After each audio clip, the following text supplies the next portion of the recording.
Bueno, soy Héctor Gómez Vargas. Nací aquí en León, Guanajuato, en 1959.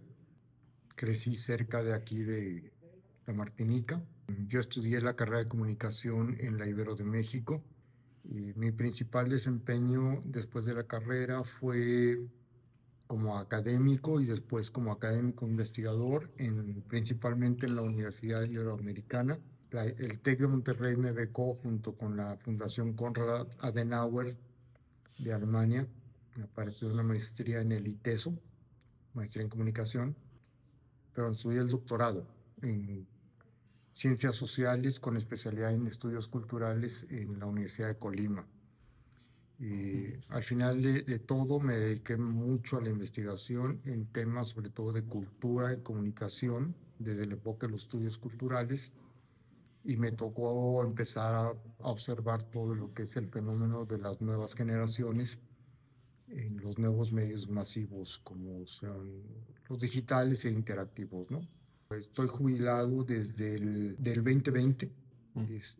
Desde entonces estoy en mi casa, trabajando mis cosas personales y un asunto personal, mm, mi reencuentro personal conmigo, ¿no?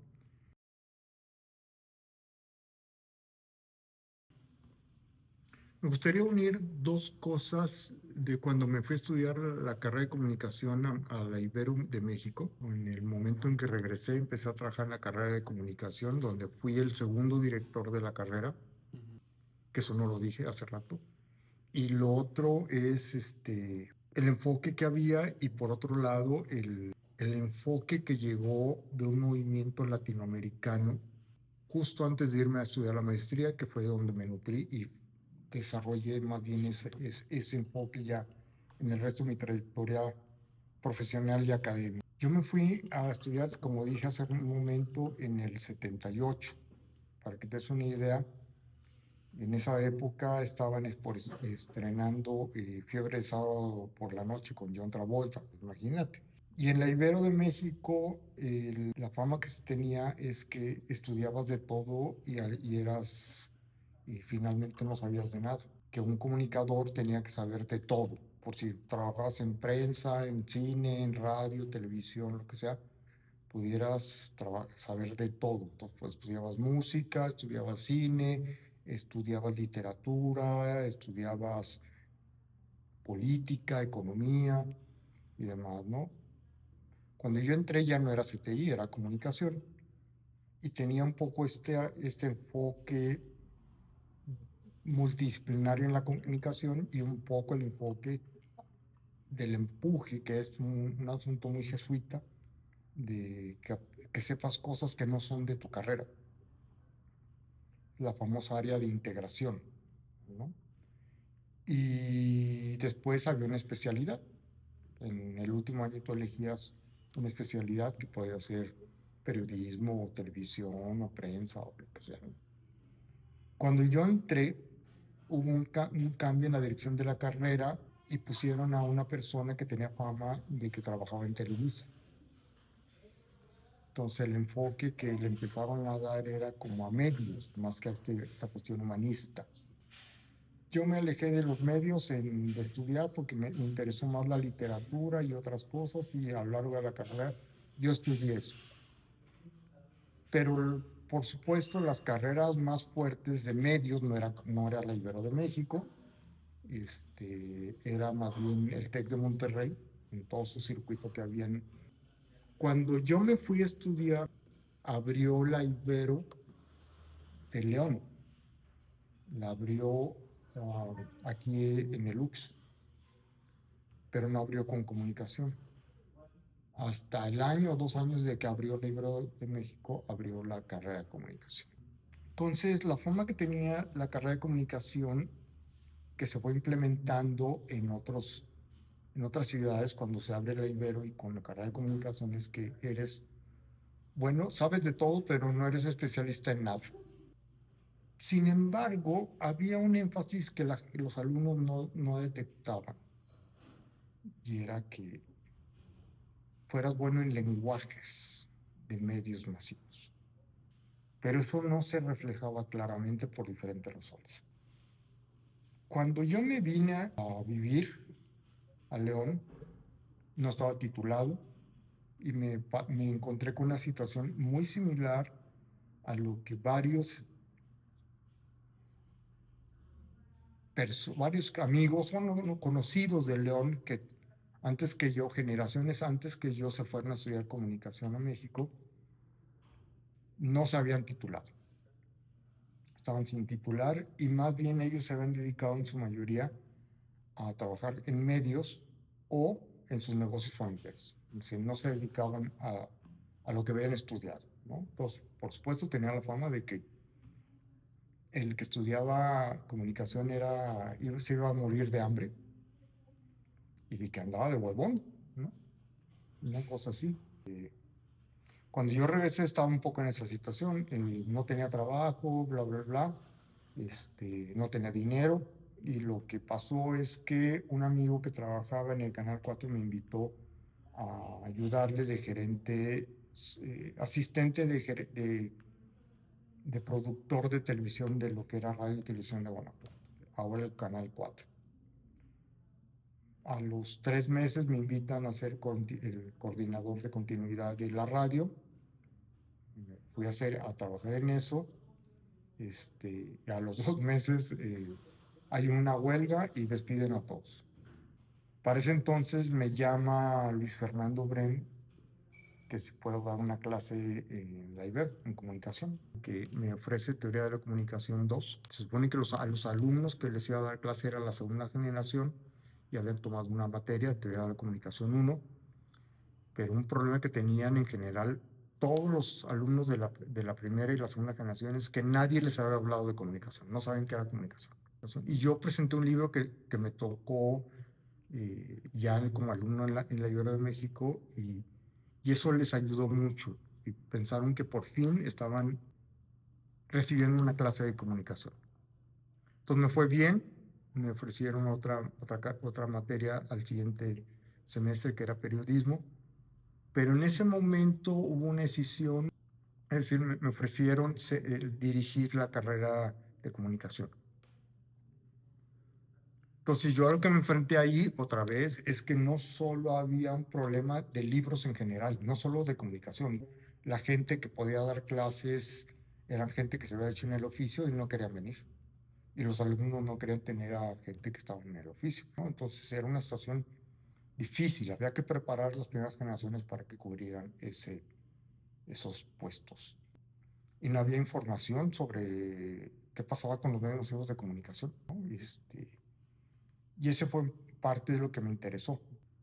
Siendo director de la carrera de comunicación, hubo una ventaja que tuve. Me mandaron a ser representante del Ibero de León ante el CONEIC. Y por ese entonces empezó a haber un movimiento de que no se sabe qué pasa con la provincia, con los medios de la provincia. Entonces se armaron algunos seminarios sobre lo que se llamaba la comunicación regional.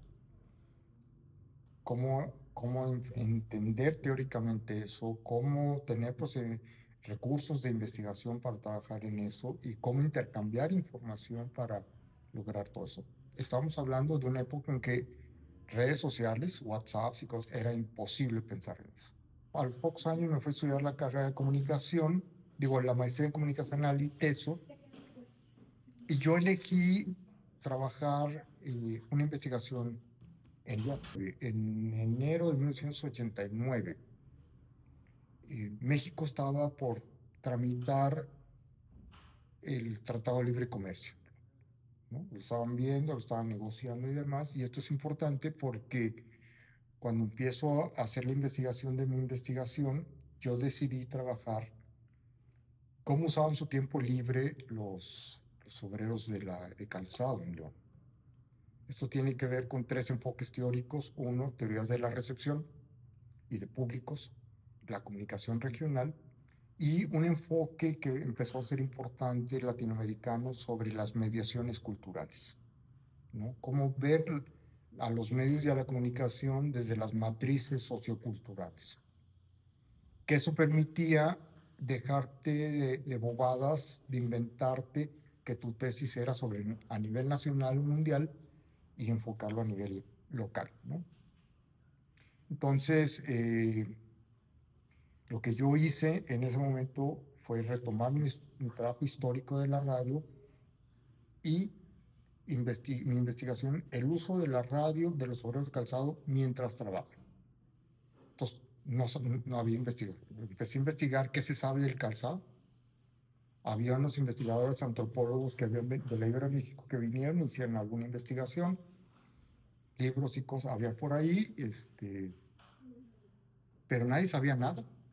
Todo es como se todavía se dice que, mi compadre dice que, yo he visto que, pero no había nada, ¿no? Entonces, pero hay un detalle por cual mencioné lo del Tratado de Libre Comercio. En ese momento, los que estaban negociando el Tratado de Libre Comercio por México vinieron a León y hablaron con la industria del calzado. Les dijeron, estamos por negociar lo del calzado.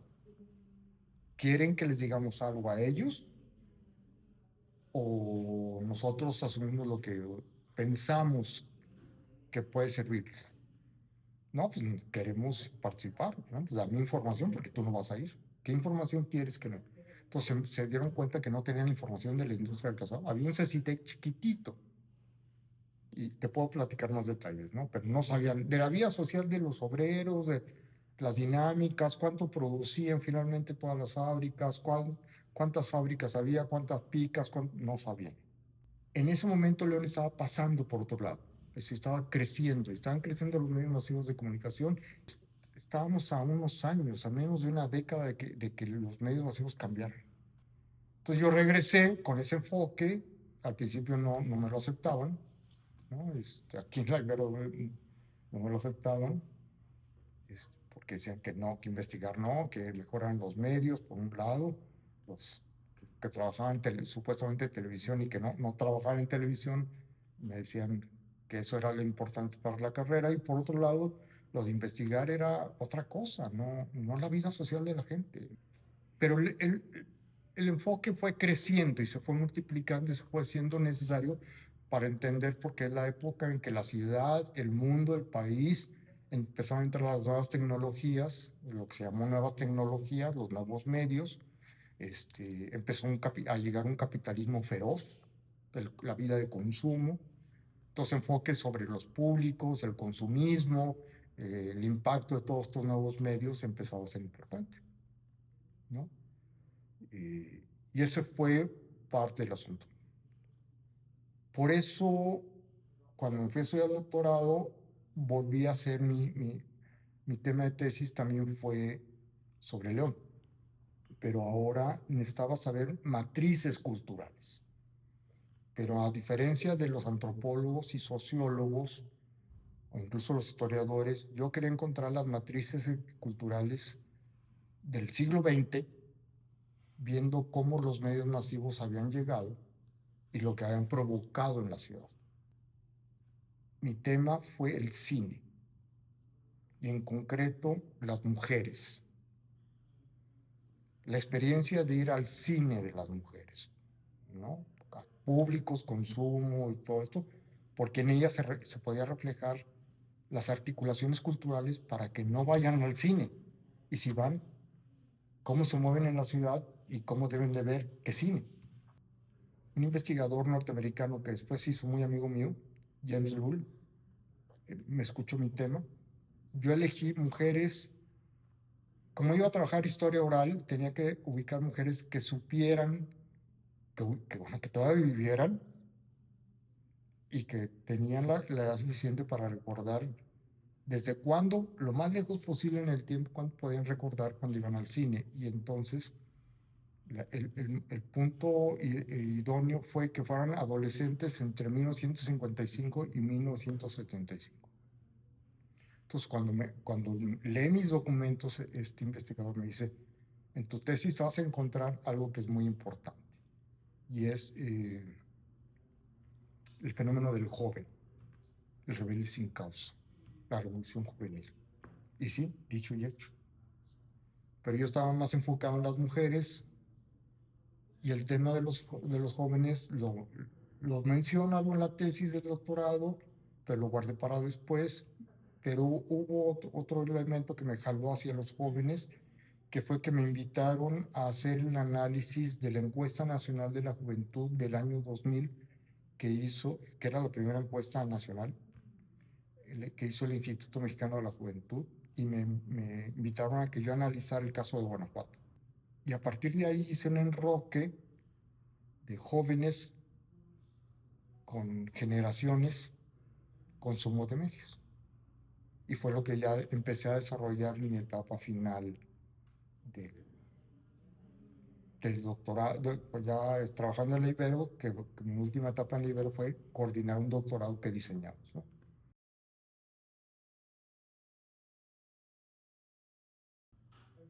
Cuando empecé a trabajar a los jóvenes, pero ya me enfoqué al consumo de medios,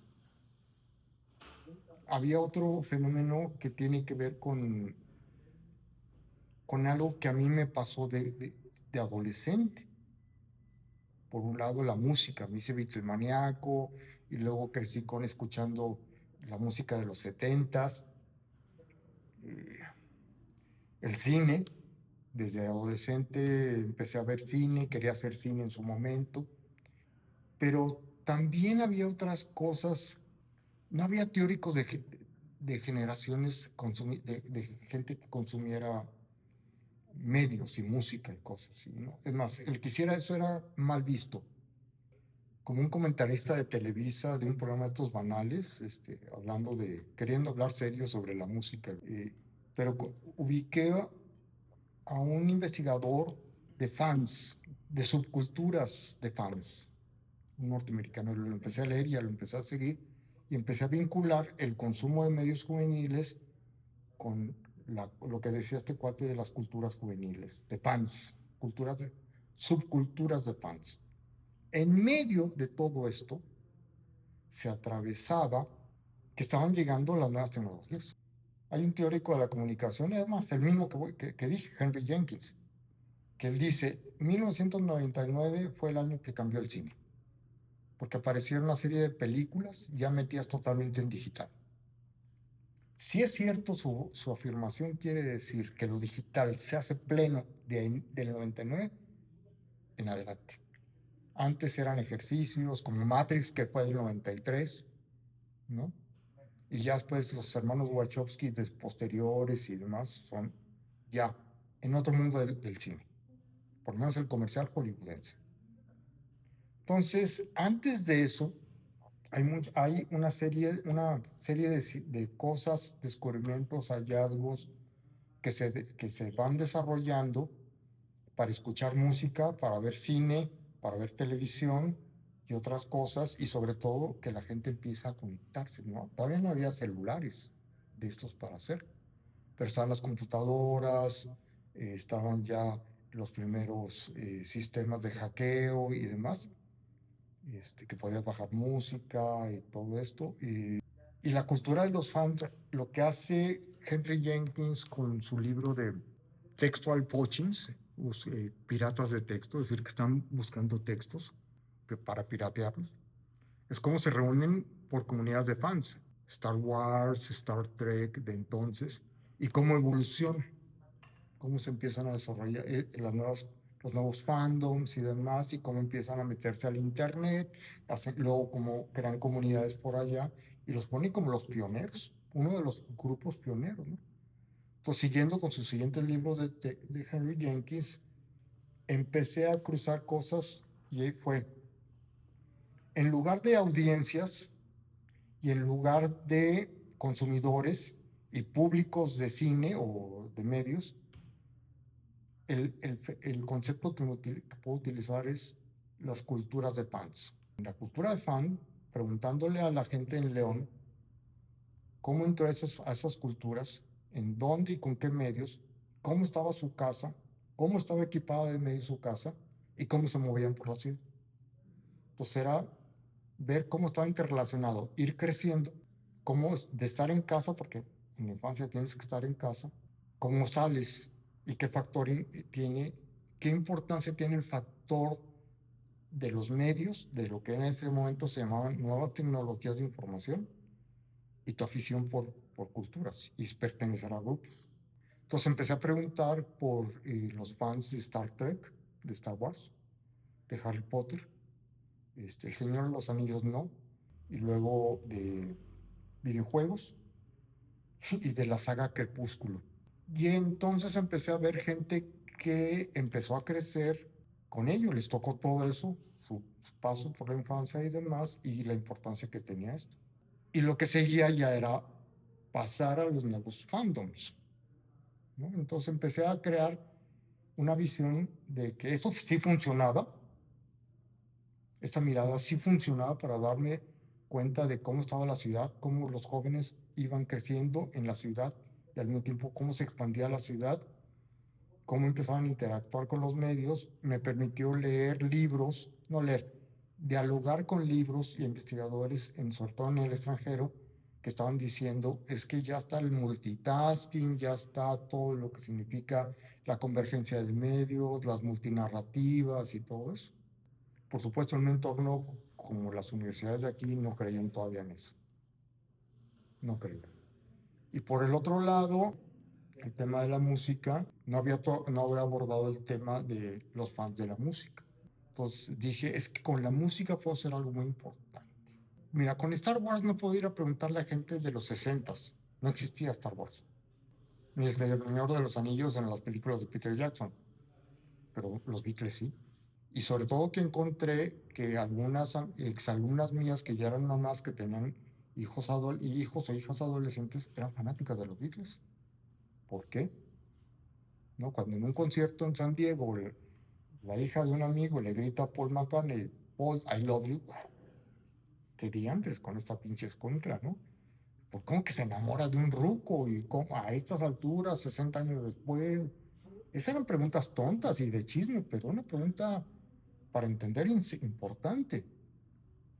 Entonces, la otra cosa que puede tener es crear una mirada general de larga duración de los finales de los 50 hasta el momento presente, en ese momento de generaciones. Es cuando necesito platicar con gente que era adolescente.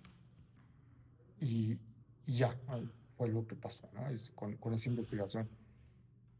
Lo que te puedo decir, no llegué a ninguna conclusión, así no sistematicé información por dos razones. Una, me tuve que cambiar de área y a dedicarme a algunas cuestiones que ya no tenían que ver con la carrera de comunicación y al diseño de la carrera, el doctorado en ciencias sociales de la Ibero, y luego abrir el doctorado y luego ya me salí. Y porque la investigación era filmar a los informantes y luego de ahí revisar los videos y empezar a sistematizar para empezar a tener resultados, hacer ediciones, hacer videos. Y eso no se pudo hacer. Ya los alumnos con los que estaba trabajando ya andaban en otra cosa, estaban emigrando. No se pudo. Entonces ahí está. El tema de la música para investigar era peculiar porque en la carrera de comunicación a nivel mundo no es considerada como un tema importante. Una vez fui a dar una plática a Salamanca sobre la visualidad en los Beatles, cómo fue cambiando la visualidad en los Beatles, que está muy interrelacionada con las estéticas del rock y creciendo con los Beatles y demás. Y el público estaba como de, qué hueva. Es eso. Y los debates intelectuales prefiero el metal que a los Beatles o prefiero Rolling Stones que a los Beatles y cosas. Bueno, en otros lugares hay otro tipo de debates, ¿no? Y hay otras exploraciones, porque es muy importante la música. La música estuvo primero que todos los medios masivos de comunicación, simplemente. Cuando yo estaba trabajando el tema de la música, me puse a dialogar con un amigo de la Universidad de Málaga, que conocí en el doctorado, que le interesó mi tesis y demás, y le dije, oye, estoy haciendo esta investigación, ¿sabes algo? O me puedes recomendar a alguien con cuál dialogar y demás. Entonces me dijo, mira, yo estuve en eso, un amigo y yo hicimos una recopilación de textos, está por salir un texto de nosotros ¿Qué se ha investigado en España de eso? El texto no va a salir, no tenemos una revista, te la mando para que tú la publiques, que la publicamos aquí en León. Y él decía, me lo dijo verbalmente y en texto. En el área de comunicación no se toma en cuenta la música, uno, como objeto de estudio, de investigación, de reflexión y de producción. Puestas en escena, bla, bla, bla, todos, vínculos con la televisión, nada. Y me dijo, acaba de salir una revista española, o en España porque era internacional, que el tema es la música, chécalo. Y decían todo lo mismo. Ni en Ecuador, ni en Colombia, ni en España. No era un tema de investigación, ni de atención, ni en las carreras de comunicación. Entonces, la investigación de los Beatles, si no salía en visual, estaba destinado a no tener efectos. Y los posibles efectos era queremos rock, queremos Beatles, por un lado. Esto significa que una conclusión importante que puedo sacar yo es que la época sí determina cómo escuchabas música, por un lado. Es decir, cuando yo empecé a escuchar música, solo eran con viniles o en la radio. Tuve la suerte, yo digo que fue suerte, que a los 2 años en que dije, sí, me gustan los Beatles, me gusta el rock, quiero empezar a escuchar, empezaron a llegar los audiocassettes. Pero investigaciones que ha habido y exploraciones es que este paso de los viniles a los audiocassettes, a los videocassettes, que expanden hacia la visualidad de la música, son muy importantes y que hay una especie de ruptura cuando aparecen ya la posibilidad de descargar, ¿no? Con todas estas, eh, primero eran pues prácticamente puros asuntos piratas, ¿no? El libre compartir. Y después ya cuando te venden el CD, porque también el paso al CD, que empieza a coincidir, es más, hay una coincidencia importante y no es gratuita del CD con los piratas y todas esas páginas de descargas. Y luego ya que los puedes comprar primero en iTunes y luego ya en Spotify y todo eso, ¿no? Y sí, hay diferencias de cómo entras tú con el vinil, con el audiocassette, el videocassette, el CD en pirata y luego ya en todas estas plataformas de iPod y demás, ¿no? Hasta ahorita. Pero hay un punto muy importante, bueno, dos puntos muy importantes. Uno es que esto permite el reencuentro con el pasado, ¿no? Incluso hay un factor que fue muy importante antes de toda esta cuestión de las plataformas para ver televisión, YouTube, porque empiezan a aparecer los videos que todo el pasado regresa. Entonces hay gente joven que los empieza a ver y se clava, ¿no? Y le gusta. Pero hay un factor muy importante, con mezclas de tiempos. Entonces aparecen otros públicos. Y aquí hay un vicio que eso también es muy importante, y es que dije vicio, una, una especie de tara. Tara tara en el sentido de una miopía de visión, de que lo más nuevo es lo correcto, entonces ya tener tu Spotify, ya no tienes por qué ver viniles y demás, a ir a una tienda como Mix Up, es un ruco, un dinosaurio, es un ruco y demás, pero está la otra mirada, la multiplataformas, la multimedial, la multiconsumidor, el, que puedes mezclar todo y moverte en todas las plataformas, que es la convergencia de medios, ¿no? Y en eso estamos, en eso me quedé, y eso me llega, y una de las vetas para llegar a eso es en la investigación de creciendo con los Beatles. ¿Por qué los Beatles tienen éxito después de más de 50 años? Y es que era una empresa, más que un grupo, más allá de un músico, era una empresa. Y una empresa que supo venderse.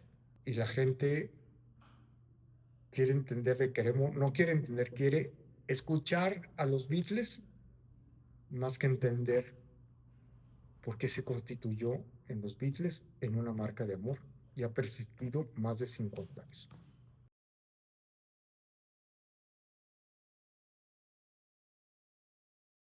El tema de la identidad es importante y una cosa es cómo veían los antropólogos, sociólogos y otros la identidad como de los 90 hacia abajo.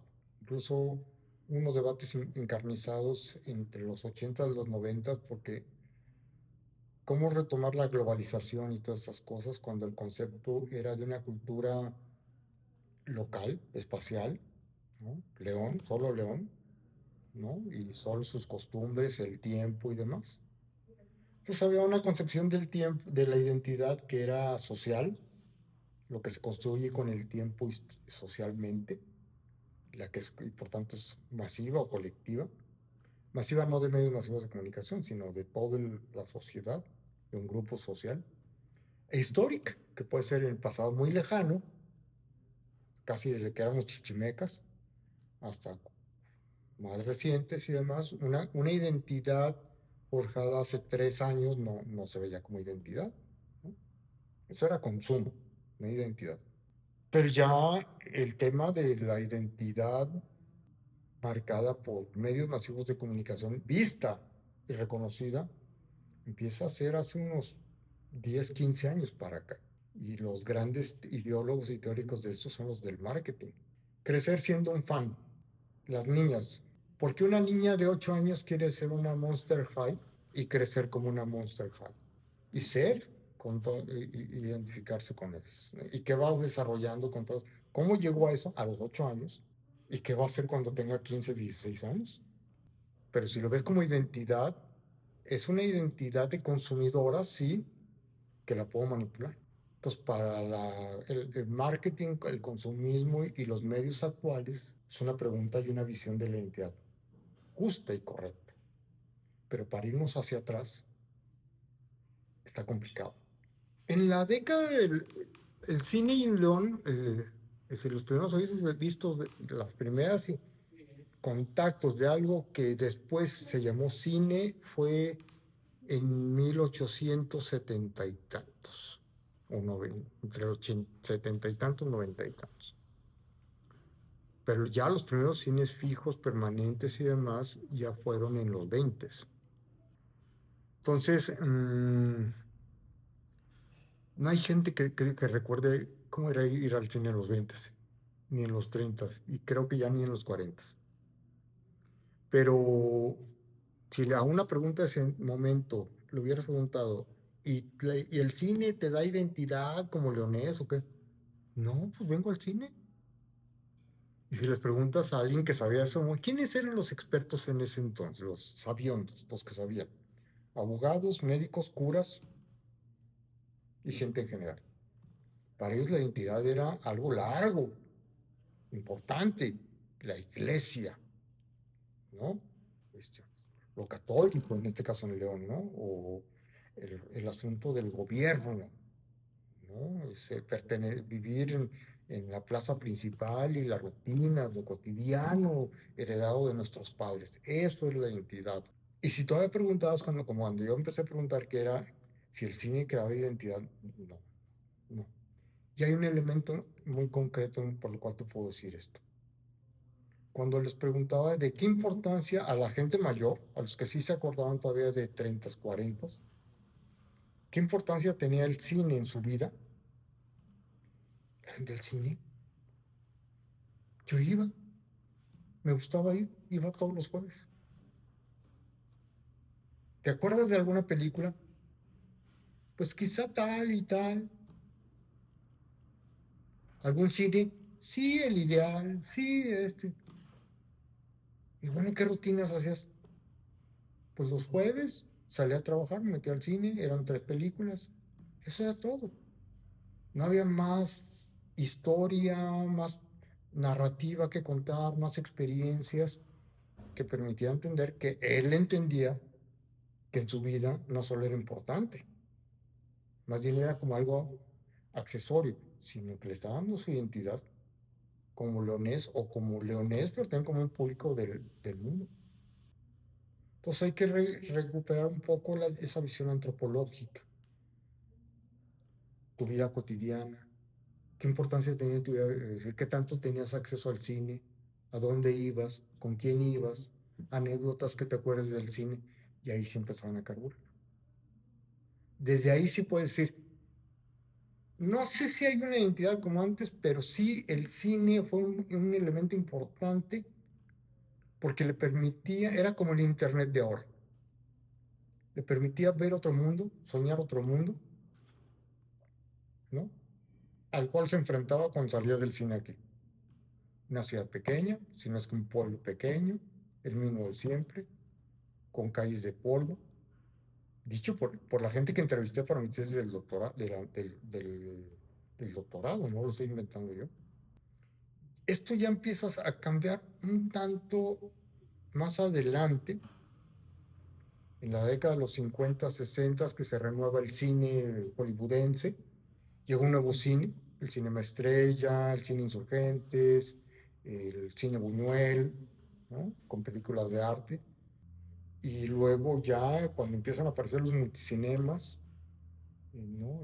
Estos conglomerados, pequeñas salitas alrededor de un restaurante y luego una plaza y demás, y que ya se convierte en rutina de mucha gente, ya, de niños, que los niños aburren a que van al cine y cosas así. ¿Qué tanto es forjadora de identidades históricas? No. De pertenencia a una ciudad, entendiendo a la ciudad de antes, no. Pero sí te está socializando para entenderte en el presente y entender quiénes son como tú y quiénes son como y quiénes no son como tú y qué tienes que hacer, decir o hablar o pensar o lo que sea para juntarte con las gentes como yo. Un lugar donde se puede ver el- la importancia del tema de la identidad es en el tema de la memoria. Las maneras como la gente recuerda su pasado, no solo su pasado, sino el de sus generaciones hasta atrás, por un lado. Y lo otro es cuando reconoces o te das cuenta como individuo, grupo o colectivo de que necesitas recuperar información de quién has sido. Si ahora vas a lugares como Tox o a algunos bancos, encuentras fotografías de edificios de León. En los 90 eso no existía. La gente decía que eso era una tontería, que qué edificios tan feos. Así se veía. Entonces, el banco y el restaurante te está diciendo, somos cadena nacional, pero estamos llegando a tu ciudad, somos ya parte de tu ciudad. Entonces, ellos son de los que empezaron a recuperar y contratar a fotógrafos o a gente que hiciera documentales para registrar lo tradicional y lo cultural de León, ¿no? En ese entonces, el presente se veía como una vivencia, como ahora. Ahora quizá tenemos más conciencia de eso, de que tu vivencia se puede ir y por eso tomas fotografías, pero antes no. Por otro lado, la Martinica, hasta donde yo sé, era unos terrenos que no estaban ocupados, probablemente como en muchos lugares eran haciendas, partes de haciendas, ¿no? Pero no era la ciudad. También se sabe de que hacia atrás, donde está el Hudson y todas estas, eran, ¿no?, campos sembradíos. ¿Cuándo empezó a ser fraccionado esto o cuándo empezó a tener esto? No lo sé. Yo lo que sé es que empezaron a construir casas para vender en los 50 y tantos, en una época modernizadora de los centros habitacionales de León junto con la Andrade, León Moderno, ya sea ya Echeveste y demás panoramas y todo esto, ¿no? Y lo que entiendo es que esta parte sí tardó un tanto en crecer, en urbanizarse, ¿no? Curiosamente, el Lux no estaba ahí, sino estaba en el centro, en algún lugar del centro, y por los 50 se vino acá. Y que, no sé si fue antes o después, pero estas casas que también grandotas que están atrás, que ya están casi abandonadas, en una de ellas está ahora el AM, eran más tipo haciendas, de gente que quiso hacer su casa como la, la hacienda de lo que el viento se llevó, según decían. Pero era eso, como sucedió con el parque. Las casas de allá, cuando empezaron a construirse, eran casas de fin de semana o para ir de vacaciones, Parque Hidalgo, ¿no? Es decir, ahora estás a 5 minutos o menos en auto, casas de campo. Pues sí, es como ir a Comanquilla ahorita, que también ya, Comanquilla ya está aquí. Algo así era ese fenómeno. No tengo claro por qué Luke se vino para acá, pero los jesuitas tenían algo disruptivo, eran diferentes. Antes de ellos entiendo, porque después llegó la Salle, entiendo, no tengo, ahorita no tengo claro, la escuela más importante de León era la constancia y trabajo, pero el Lux vino a traer cosas que no tenían las otras personas. Una de ellas era asegurar que iba a haber una educación religiosa. Dos, que fuera educación eh, humanista y que esas dos cosas fueran para ser de las personas alguien pensante e interesados por los demás. Era un excelente punto de venta para las buenas familias de León. Ya estando en el Lux, ya estando en México, ya estando después aquí en León, ya que regresé, empecé a trabajar, me di cuenta que el Lux sí marcaba una diferencia muy importante. El Lux de antes, ya cuando se hizo unos jesuitas empoderados en empoderar a los pobres, ¿no? Y organizar a los pobres y atender a los pobres, descuidó algo que fue muy importante en los jesuitas de México desde la Nueva España: humanizar. El gran signo humanizador de los españoles de la Nueva España fue educar con retórica. La retórica, por un lado, te hacía pensar distinto y por otro lado te hacía hablar distinto. Por eso eran sabios, por eso sabían organizarse, adelantarse, por eso podían organizar a las gentes, por la retórica. Además eran muy ajustados a la clientela del momento, a jóvenes. Tenían su casino para estudiantes de prepa, donde podías fumar, jugar billar, y tenían las novedades de cuentitos y revistas que llegaban a León. Los padres de familia, que no estaban de acuerdo con eso, ponían el grito en el cielo. Pero los jesuitas estaban acercándose a los jóvenes del momento. Tenían el club de motociclistas del momento, en un momento en que los leoneses aborrecían las motociclistas más con los jóvenes y más con los jóvenes de clase media, media alta, porque los vinculaban con James Dean y con Marlon Brando en sus películas de salvajes y pandilleros. Entonces, ellos sí marcaron un algo en la zona, en el territorio. Y crearon, la retórica es memoria, no se materializa, es memoria.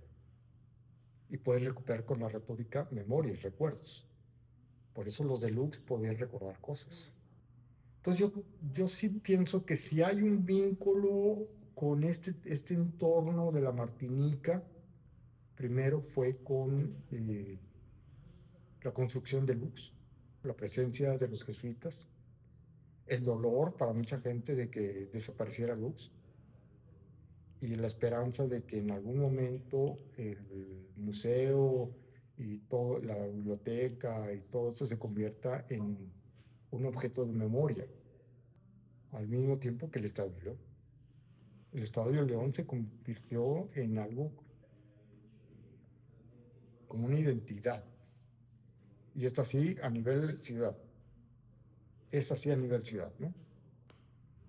Entonces, todo este rodeo para decir, la Martinica, todo este espacio de la Martinica para acá, desde el boliche Bol León para acá, quizá el Hazá, quizá lo que está para el malecón, este, todo eso tiene un peso de identidad. Me parece que principalmente para las familias que llegaron muy temprano y vieron crecer la colonia. Te hago una pregunta. Si tú fueras a hacer una película de, centrada y ubicada en la Martinica de los 50, además de platicar, ¿qué tendrías que hacer para visualizar esa Martinica? Tienes que estudiar la ropa, los sombreros de hombres, las mujeres, cómo eran las salas de casas del momento, el tipo de muebles, y tratar de hacer un acercamiento y sí ponerle tu imaginación de los nuevos. Entonces, la Martinica creo que no ha tenido la oportunidad como tal de preguntarse la pregunta que me estás haciendo. ¿Hay una identidad donde la Martinica, de algún tipo de leonés o habitante, aunque no sea leonés, que le ofreció el vivir aquí? ¿Por qué es importante hacernos esa pregunta? ¿A quién le interesa hacer esa pregunta? Esta es clave. Parece una tontería. Las primeras personas que yo ubiqué que se hacían esa pregunta era el museo. Cuando querían celebrar el aniversario del museo y que querían saber si, si estaban construyendo algo, porque les decían que no. No estaban construyendo sentimiento de pertenencia. Que eso les diera sentimiento de pertenencia a León, el ir al museo. ¿Por qué te quieres preguntar eso? ¿Qué vas a hacer con eso? ¿Crear un nuevo museo? ¿Crear un centro cultural? ¿Crear una fototeca de eso? ¿O simplemente que la gente venga a platicar de esas cosas?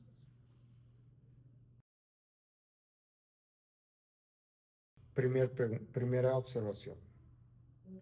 ¿Por qué las películas y series de ciencia ficción son las que, pese a que se tratan del futuro o de un supuesto futuro, dan más elementos para pensar el presente? Hubo un tiempo que eso no era. Si tú ves 2001 Odisea del Espacio, 2001 Odisea del Espacio se inauguró creo que en el 69 en León, y dices, pues qué bien, qué bonita o qué rara. Matrix en el 92-93, dicen que el 90% de las personas que fueron a ver Matrix la primera no entendieron nada, ¿no? Porque al parecer Matrix no explicaba muchas cosas, por lo menos a los adultos, a los jóvenes ya les estaba explicando muchas cosas de su presente. Eh, pero ahorita muchas películas de ciencia ficción ya hacen remakes, 451 Fahrenheit y cosas así. O películas, por ejemplo, lo que están haciendo ahorita con la serie de Disney Plus de El Alien, Alien Tierra. Lo que yo estoy viendo ahí es una explicación, me dice muchas cosas ahorita. El concepto de ciencia ficción hacia el futuro está. ¿Qué tiene que ver lo que está pasando lo que puedes hacer con la inteligencia artificial, con lo que puede hacer la literatura de ciencia ficción o las series y películas de ciencia ficción? No estoy hablando de las fantásticas, Harry Potter y cosas así, ¿no? ¿Desde cuándo está la inteligencia artificial? ¿Y desde cuándo está influyendo en esto? Lo que yo he leído en gente que ha hecho trabajos serios, serios, filósofos franceses, teóricos franceses, es desde los 40 o los 30. Entonces, para entender eso no hay que irse a la historia de la fotografía, ni del cine, ni del arte. Hay que irte a las computadoras y a la tecnología, el cálculo, ¿no?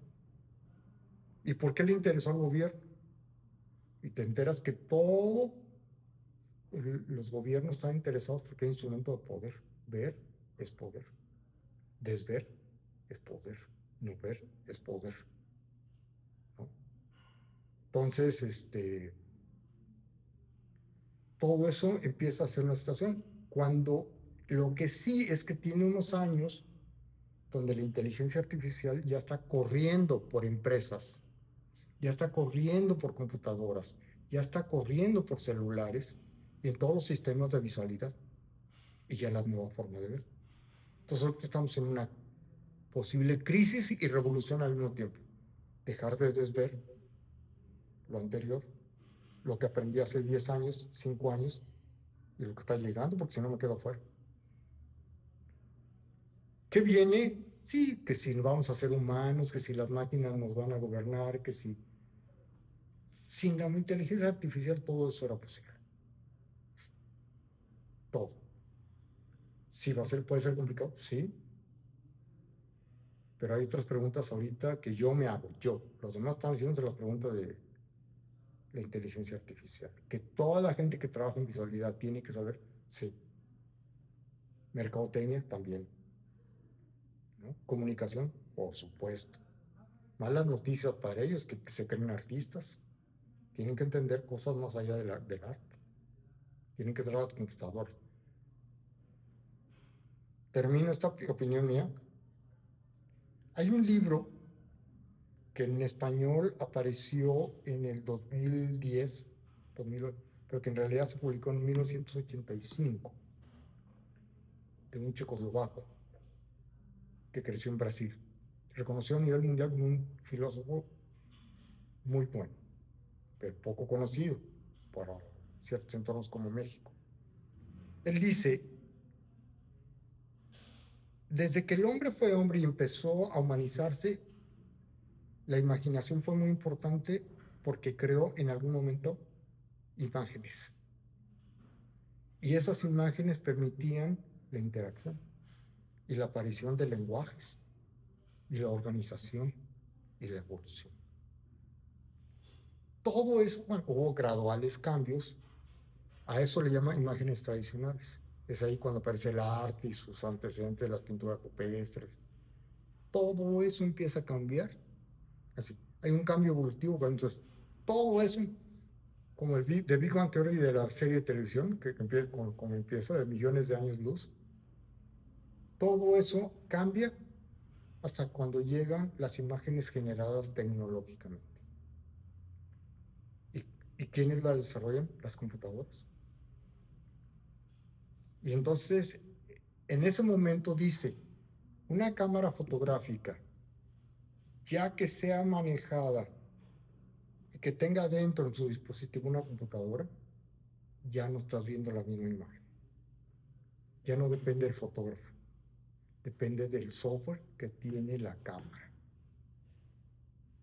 Y hay artistas que están trabajando eso, que dicen después, no solo eso, sino que tienes que saber que lo que te llega, tú tomas la foto y cuando la vas a ver, ya fue mandada a redes de vigilancia por todos lados, donde la están observando. Y si no debes de ver eso, te la altera o te la quita. Eso es inteligencia artificial, parte, y nadie ha dicho nada de eso. Entonces, ¿qué piensa la inteligencia? Sí, es un paso. No va a llevar millones de años luz hacia adelante. Y quizá ya vamos a hacer contacto con seres de otro lado.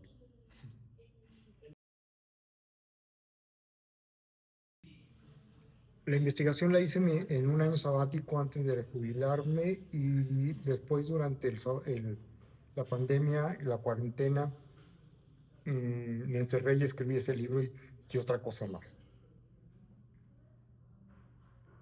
Pero ese libro no se publicó por diferentes razones. Entonces,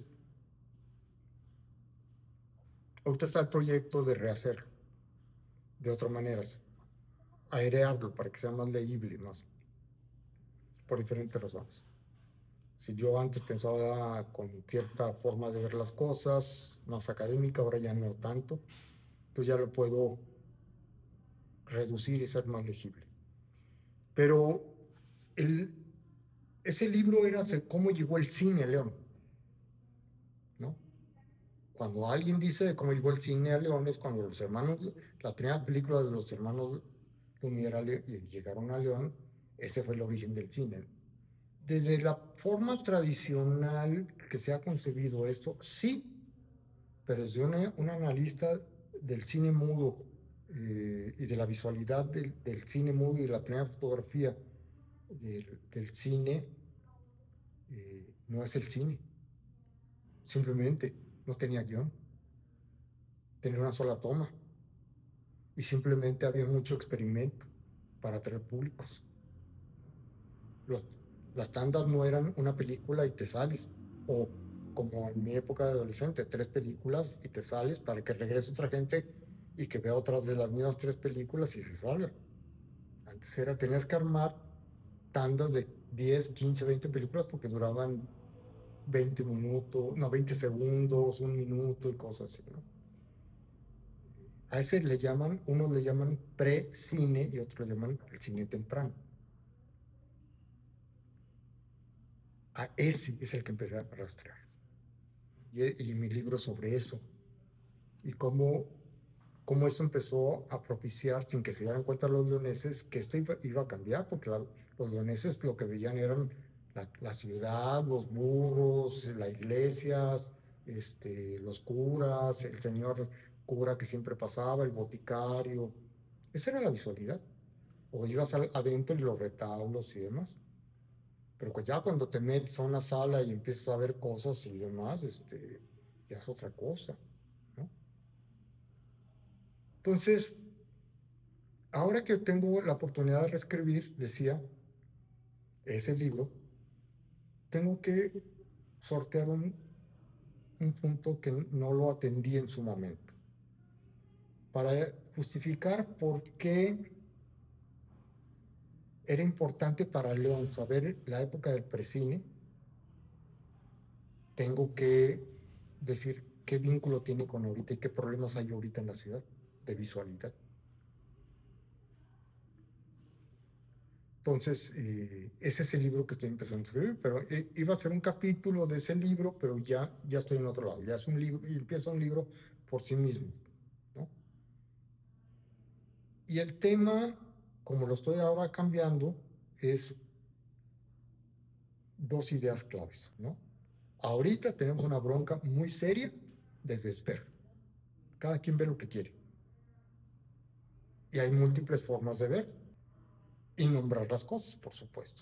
Otra es, ¿qué es la ciudad histórica, qué es la identidad, ¿no? ¿Qué es lo bueno, quién es malo, ¿no? ¿Quién tiene la razón?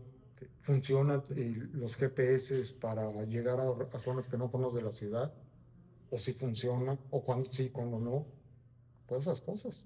Pero el otro punto que lo vinculo con el presente es que el cine ha pasado por un diferente tipo de historias de desespero. Y lo que estamos viviendo en estos momentos es un momento en que va más allá del ver, de la fotografía, del cine. Es una totalidad de ecología humana y social. Cuando llegó el cine, cuando llegó la fotografía, estaba cambiando el mundo. Llegó a Europa, Francia. Estaba apareciendo el capitalismo, Antes llegó la revolución industrial. Gracias a esos dos factores, París hizo la Gran París. eh, Hubo una serie de investigaciones tecnológicas, científicas de todo tipo. Empezó a llegar el ferrocarril, después el automóvil, después la electricidad, después bla, bla, bla, bla, bla. Y los nuevos inventos tenían que hacer que desvieran lo del anterior. Por supuesto, antes era ver lo rural, el campo. Tú lees poesías de la gente previo a todo esto, los románticos ingleses, y eran el campo, los bosques, los caminos, los atardeceres. Ahora las nuevas pinturas eran otra cosa. Desayunos campestres, la ciudad.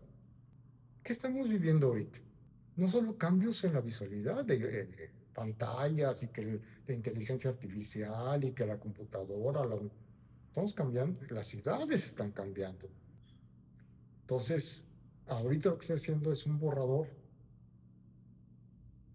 Empecé con el siglo pasado, siglo XIX, y ahorita ya me estoy acercando a los 90, ¿no? Y ahí me voy a quedar, yo creo. Y estoy tratando de entender a través de la visualidad aquello que he rastreado en mi vida, en mi trayectoria, te platiqué mi interés por el cine, la música y demás.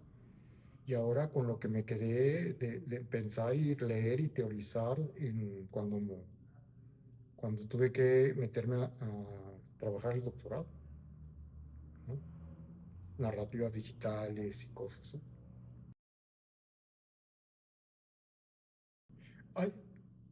Hay, hay dos series de televisión que a mí me han puesto a pensar muchas cosas en todo este entorno que platiqué. Una es esta de Alien Heart, que apenas están bajando los capítulos, o sea, no sé para dónde va, pero con el primero ya tengo para pensar cosas. Solo he visto uno, hay dos cargados. Y la otra es también de Disney Plus, que se llama Paradise, ¿no? Este, la trama es muy simple, una mujer científica que es la primera multimillonaria en Estados Unidos o en el mundo por desarrollar software, y por diferentes razones compra una montaña entera y construye una casa, una ciudad entera. Te puedo decir lo que sigue después, pero es cómo una empresa construye una ciudad. De disco estoy escuchando cosas muy diferentes, incluso no necesariamente nuevas. Estoy escuchando mucha música de Turquía, de Pakistán, de la India. Estoy escuchando mucha música ambient de distinto tipo. El otro día vi en un canal un concierto que me gustó mucho la puesta en escena de David Byrne, que es como más de una hora que continuamente están tocando música de Talking Heads, que era su grupo, o de él. Es un grupo de 10, 12 gentes de distintas nacionalidades. Todos están uniformados iguales y es en un escenario, es un teatro. En un escenario hay una cortina como con tiras de estas, como de cuentas de metal, para que puedan entrar y salir, se oculte lo de atrás, y están cantando, haciendo coreografías. Estas personas, a mí se me hizo yo una fusión. Bueno, hay otras, desde una Madonna en sus conciertos de antes y demás, que no sabía si estabas viendo gente patinando, un videoclip que se está filmando en el momento, una puesta en escena entre ópera y rock, pero son estas puestas en escenas minimalistas y cosas así que están apareciendo. Ese concierto, y es de su tour en América, un tour por América de Talking Heads. De libros en los últimos tiempos, el que más me ha hecho pensar cosas de estos de tecnología son varios, pero ahorita el que me viene más rápido es el de Willem Flusser, de las imágenes tecnológicas. Ahorita el título se me olvida. Está en la editorial Caja Negra, ¿no? Yo recomendaría la editorial argentina Caja Negra. Tiene unas cosas muy buenas para pensar el momento de una manera crítica, seria, informada, desde un teórico de la cultura y los medios masivos de comunicación que se suicidó hace tiempo, inglés, Mark Fisher, con propuestas muy importantes. Este cuate tiene algo que teoriza los medios masivos y lo ve como cultura, y que la cultura popular es importante. En nuestro entorno, la cultura popular no es importante porque es enajenante. Otros libros, una colección de libritos que está apareciendo, es de Byung-Chul Han, el filósofo coreano. Tiene un libro que se llama ¿cómo? Infórmatas, creo que es Infórmatas, y otra que se llama Vida Contemplativa, la vida que viene y la vida que está allá, y la importancia del smartphone. Yo llegué a la cafeteca no porque sabía de ella. Por diferentes razones, mi mujer y yo, Susana, pasábamos por aquí y vimos cafeteca. Y un día, buscando una opción distinta de las que recorríamos por aquí para almorzar, pues nos detuvimos acá. Y nos gustó el lugar, ¿no? El espacio de la cafetería, abierto, tranquilo. Nos gustó el café. No, no necesariamente todos los lugares hacen buen café, aunque se diga cafetería. Una buena barra de comida, ¿no? Sobre todo los chilaquiles que me como, los tecolotes, las galletitas, estas alemanas y otras también son muy buenas, es lo que yo regularmente como aquí. Y la semana pasada que estuve por aquí, algo que me sorprendió mucho y me gustó mucho fue la limonada con agua mineral. Parece muy simple, pero está muy rica. Lo digo porque he probado limonadas en otros lados y no son buenas a secas o no son buenas, ¿no? Parece una tontería, pero no lo es. Yo recomendaría, sí, es un lugar donde uno puede pasar un buen rato tranquilo, platicando, porque es venir a platicar, no es venir a comer y te vas. No es un lugar para estar viendo la televisión y de preferencia no estar consultando el celular. Es venir a platicar, ¿no? O estar tú leyendo un libro o jugando de algo, ¿no? Es de ese tipo de cafeterías. Es una cafetería que todavía no se define si es una cafetería cultural, una simple cafetería o algo más. Y creo que eso es lo bueno.